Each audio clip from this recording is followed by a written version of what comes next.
forecast with meteorologist Tony Chivaroli. And Tony, not starting off too bad this Wednesday morning. You know, things could be worse. We could have rain today and tomorrow. Yeah. But you say you're holding off on when we will actually get rain, right? So that's the thing.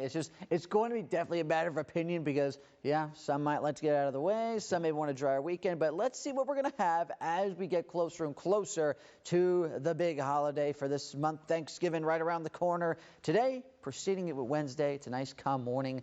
Columbia, a little bit tranquil right now. Most of the region is. We're not really seeing too much going on. Let's have at it. Let's see any of the current conditions. And with it, not really picking up anything in the way of rainfall. Anything right now is just more in the way of clouds mixing in, a lot of 40s, 50s. Some of you out there, I will say, you're in the 30s. I'll get to you in just a second. As of right now, we walk through the tidbits. We're going to be seeing more of some of those temps getting into highs that are bumping up to the 60s. So that'll be nice for a lot of your afternoons, making that transition really even to next week. It's going to be more seasonal high temperatures as sun mixed with clouds over the next couple of days. But then we get back to the damp conditions. Rain says I'm going to punch my way in, but at least not in the short term. It's after Thanksgiving. Let's see right now, though. Even though we're seeing some precipitation on that satellite and radar image all around the Palmetto State, it is just going to be very short-lived. We see high pressure trying to bump in. You notice up towards the upstate, that's where we get a lot of the drier air. That's continuing to ease its way on in today, and any nuisance morning showers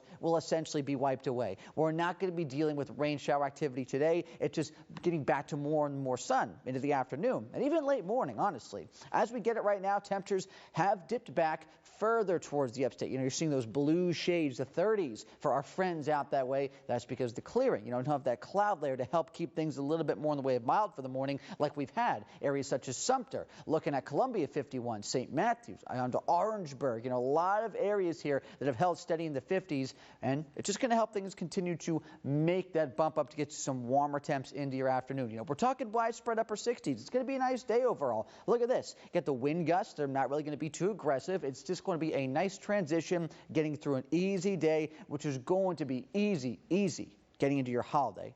Always good for a weather situation. You know, you don't have to worry about any storm activity, heavy rain, and then we make that push getting into your Thanksgiving Thursday. Turkey Day arrives. We start to see the cloud layer thickening a bit, you know, moving up from the south. So that's going to be something that holds steady throughout most of the day. You know, you'll see some pops of sunshine here and there, but the main thing is going to be it's just going to be a cloudier type of day, but the rain holds off, and that's the big one coming into Black Friday here. So it's a big shopping holiday, of course. A lot of people still out with travels, perhaps have to go back home, or just, you know, want to have some fun outdoor plans going into the upcoming weekend as well. Got to watch out. Got to be prepared for the scattered rain activity. I'm not saying really anything in the way of storms. You know, we're not anticipating anything in that sense, but it's still something to watch out for. You want to be keeping yourselves dry as we see that potential for rainfall widespread through the region. It's not ridiculously heavy, but we can pick up, again, a little bit more, some rainfall potential. We'll continue to track these numbers for you, still thinking more so an average of 1/4 to 1/2 of an inch overall into the weekend. Stay tuned because we're just continuing to keep tabs on that for you in a bit.